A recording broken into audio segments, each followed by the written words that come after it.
Hello everyone, I am Xiaogang. On this slide, we will mainly do a quick review of TSet. Actually, after mastering TMap and TRage before, you can learn the rest of this slide by yourself, but we will still do a quick review. Actually, you can see that for the TMap here, we have written 600 lines of code, and our TRage has also written about 1300 lines of code. Actually, we now bring up, there's also code on the computer case. Anyway, the more code you write, and the faster you practice, and then it will become smoother for you later on. So we should still proceed in order. We will go over it step by step, and then we will start by creating our level, and then creating our folders, and finally creating our actors. And then inside our editor, specify this map, and then inside our level, plus an actor, right? And then later, you can also get our project. You just need to open the relevant level. Then, after opening the relevant blueprint class, then you can see the relevant content. So after this section, please create your own folders and the relevant actors to save you all time. And TMap is actually very similar to TMap and Motila.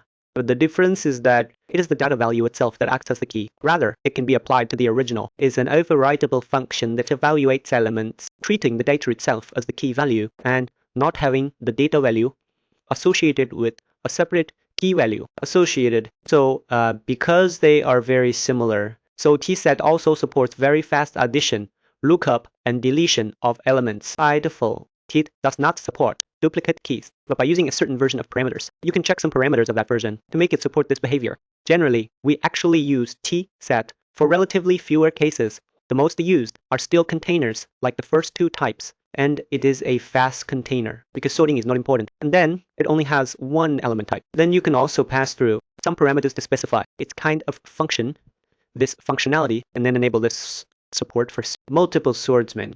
Just the multiple sword wielding behaviors like this. You can also define it yourself. This class is a container allocator, how to expand capacity in this way. And similarly, it's a homogeneous container, meaning under the same container, within the same container.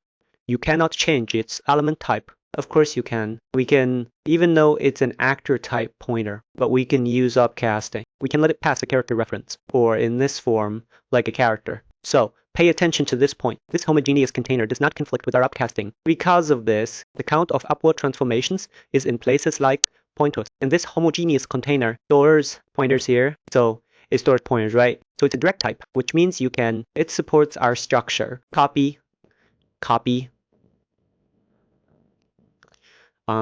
construct these parameters.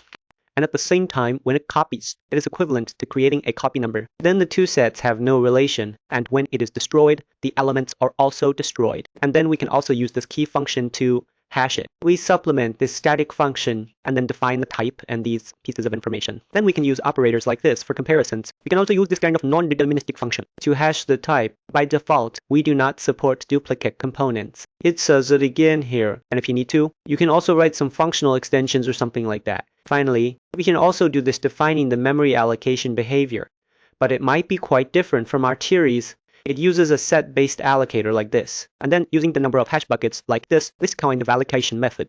The difference between it and theory is that it, sometimes in interviews, they might ask you, so you can answer like this. This means that the order is neither reliable nor stable, and these elements, they are unlikely to be stored contiguously in memory. There might be empty spaces between them. And when we add or remove elements, all of these sequences might be disrupted, and the pointers that previously pointed to elements will become invalid. So everyone should pay attention to this. Remember this. Its memory is unsorted and non-contiguous, and the pointers and references to its element objects. It is possible that after you modify the container, an invalidation can occur at any time. Okay, we will briefly cover it up to here in this section. Everyone, remember to go ahead and create the related core files yourselves.